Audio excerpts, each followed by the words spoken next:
Assalamualaikum. Ya, belakangan ini saya melihat banyak pakar kasih rekomendasi agar kita kalau makan glukosa karbo jangan polosan. Ini yang naked alias bukil alias polos itu karbonya loh ya, bukan orangnya yang makan. Kalau yang makan sih mau sambil dibuntel daun, para pakar diet nggak ada urusan. Tapi mestinya sih biasa aja gitu deh, pakai baju, celana atau minimal sarungan supaya nggak masuk angin. Walah, kenapa kok seperti itu? Rada panjang ceritanya, yuk kita bahas. Di zaman kekinian, lawannya para penggiat diet itu bukan lagi lemak. Diet-diet rendah lemak yang sejak tahun 70-an dulu digembar-gembor ternyata salah. Dan bangsa Amerika yang gencar banget kampanye rendah lemak, ternyata kasus obesitasnya meningkat, gangguan kardiovaskuler, diabetes itu juga malah nggak karuan. Terus diteliti lagi, ternyata Masya Allah, secara umum lemak itu bagus, bahkan itu makanan manusia paling alami sejak dulu kala, gubrak bener. Era low fat itu sekarang selesai. Silahkan aja cek di supermarket. Zaman dulu berjejer tuh produk berlabel low fat, sekarang nggak ada lagi, ya kan? Yang perlu diwaspadai zaman kekinian itu gula karbo, atau kalau orang Jombang itu bilangnya carbs, starches, and sugar. Walah, elit bener nih istilahnya orang Jombang. Gula kita udah sering ulas, dia itu terdiri dari dua hal. 50% glukosa, itu sama protokol makannya kayak karbo, dan 50% lagi itu fruktosa. Kalau dikit, fruktosa itu tidak apa-apa, tapi kalau banyak, persis dengan alkohol. Kalau mau sehat, asupan fruktosa rata-rata harian itu mesti ditakar. Nah, kalau karbo glukosa sebetulnya ya, menurut para ahli teori evolusi manusia, itu sudah merupakan makanan manusia sejak zaman purba. Jadi, sebenarnya oke-oke saja. Asalkan, ini, aturan pertama, makannya mesti disesuaikan dengan ritme aktivitas. Kalau aktivitas kita sama dengan orang kuno, lihat aja terus panjang hari, jalan sana sini mondar-mandir, sibuk mikir ini itu, berpikir keras, olahraga sampai ngos-ngosan, angkat-angkat ini itu, asupan glukosa karbo ini, walaupun banyak kepake sih semuanya. Tapi zaman modern tuh orang 1 kilometer aja seringnya naik kendaraan. Banyak yang kegiatannya didominasi oleh keadaan duduk santai, bahkan rebahan pula. Maka konsumsi karbonya itu nggak boleh kebanyakan juga. Kalau kebanyakan itu nanti rentan jadi resisten insulin, atau pradiabetes, atau diabetes, atau setidak-tidaknya jadi relatif cepat tua. Nah, itu pakem yang standar. Tapi kemarin ini mulai rame tuh rekomendasi yang tadi, yaitu agar kita tidak makan karbo polosan. Anak-anak muda itu sering ya makan glukosa karbo secara polosan tanpa lambaran. Dia olahraga gitu, haus, langsung aja ambil minuman botol, minuman manis tanpa alas apa-apa. Atau waduh, cemilan yang ada cuma permen nih, jebret, ngemut permen langsung 5. Panas-panas gini, kalau makan es krim enak nih, terus kebiasaan deh tuh. Umur 40-an ke atas masih gitu aja. Yang lebih penting gimana? Harusnya tuh ya, sebelum kasih asupan glukosa karbo, dilambari dulu dengan berbagai asupan lain yang punya dampak melambatkan penyerapan glukosa karbo di saluran cerna kita. Contoh nih, diawali dulu dengan infus water, air rendaman jeruk lemon, atau diawali ngeremus makanan tinggi serat, apalagi kalau yang bakatnya gula tinggi, resisten insulin. Jadi gini ya diilustrasikan, orang yang makan gado-gado dulu, terus nenggak minuman manis atau soft drink bersoda, lentingan kenaikan gula darahnya bisa rata-rata 25-30% lebih rendah dibanding yang polosan cuma minum manis atau minum manisnya duluan. Pagi-pagi langsung minum teh manis atau kopi manis itu idem, buat yang bakat gula ya udah gula darahnya langsung melenting.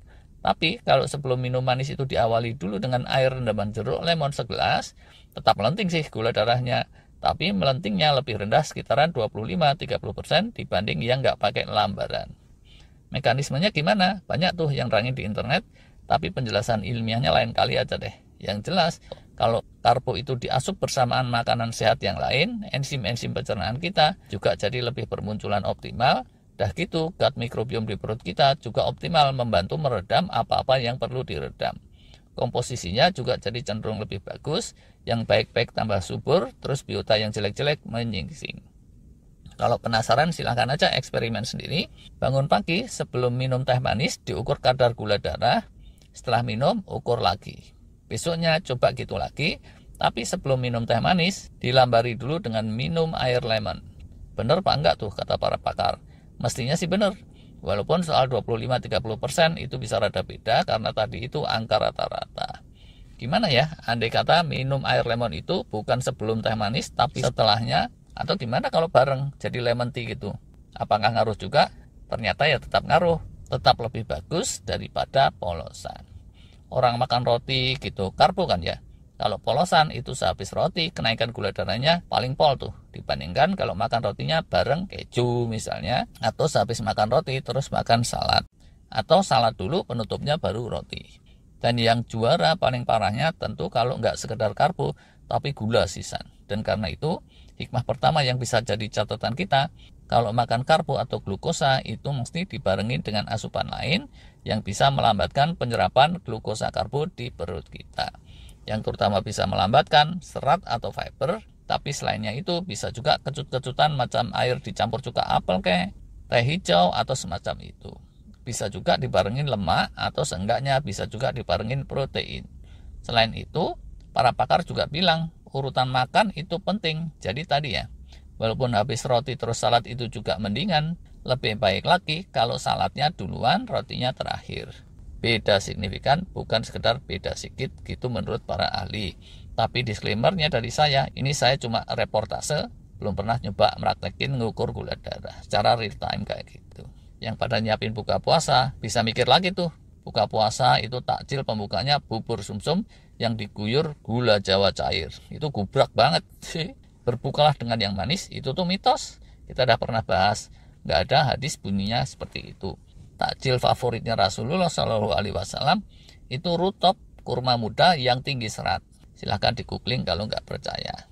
Loh, bukannya kurma itu kadar gulanya juga tinggi? Kurma tamar atau kurma matang itu iya. Glukosanya lumayan, fruktosanya juga lumayan. Kurma tamar itu second best buat Rasulullah Shallallahu Alaihi Wasallam. Yang lebih sering beliau contohkan itu kurma muda, kurma rutop yang kadar fruktosanya sama tinggi dengan kurma matang, tapi seratnya lebih mantap, jauh lebih tinggi, dan glukosanya lebih rendah. Ini bukan maksudnya saya ingin mendiskreditkan bubur sumsum makanan tradisional, tapi ya tadi itu, buat para penggemar bubur sumsum, atur-atur lagi deh urutan makannya. Dan karbo itu bukan terbatas bubur sumsum. Bubur ketan hitam, bola-bola ubi, singkong rebus, cendol dawet, jenang ini itu, biskuit kue lebaran, es puter, teh manis, air sirup dingin, apalagi tuh. Yang kental karbo, kental glukosa, minim seratnya. Jangan jadi takjil favorit. Kalau si adol itu lebih ngeri lagi, bukannya langsung gorengan, yang digoreng pakai minyak jelantah. Waduh, rada mending ya kalau takjilnya kelapa muda, cincau, kolang-kaling, alpukat, sop buah, belewah, timun suri, asal nggak kebanyakan gula. Dan bisa jauh lebih menyehatkan kalau kayak gini nih. Begitu maghrib, bukannya itu kurma rutop 2-3 bulir seperti Rasulullah, dah gitu minum air tawar atau teh hijau. Terus rehat sebentar sampai sholat maghrib, dah gitu baru deh makan sayuran, terus salmon bakar, terakhir baru mashed potatonya dihabisin, cuci mulut, baru bubur sumsum. Kok kayaknya lezat ya, wah jadi kemecer, sorry. Habis taraweh, selesai, jangan nyeruduk makanan lagi. Minum sih boleh, tapi yang zero kalori kayak air tawar, kopi tawar, atau teh tawar tadi. Lalu habis itu, segera aja tidur, jangan kemalaman. Biasanya maknyus tuh, tidur setelah taraweh. Bangun lagi jam 3 atau setengah 4, dapat tuh 6 jam waktu tidur atau bahkan lebih. Kasih stres dikit lagi dengan sahur yang porsi kecil aja, minum secukupnya, ya udah. Habis itu bablas aktivitas sampai jam buka. Gitu deh kira-kiranya caranya menurut para pakar kalau mau meminimalkan efek buruk dari glukosa karbo. Habis gimana ya? Yang kira-kira rasanya mantap, mengenyangkan, itu seringnya selalu ada karbonya. Tapi dengan pengetahuan ini kita jadi tahu kalau makan glukosa karbo itu ditemenin dengan asupan lain yang tepat dan urutannya juga diatur dengan disiplin, karbo itu bisa kok disiasati. Buat yang kumat-kumatan mah ini serasa counterintuitif. Dan biasanya yang terjadi itu malah justru sebaliknya. Yang dipakai alas atau lambaran itu karbo, entah itu nasinya atau biskuit atau roti. Habis itu baru segala sayur, kecut-kecutan itu munculnya terakhir. Lah percaya deh, bahkan untuk yang kumat-kumatan mah tips ini mestinya juga tetap berlaku.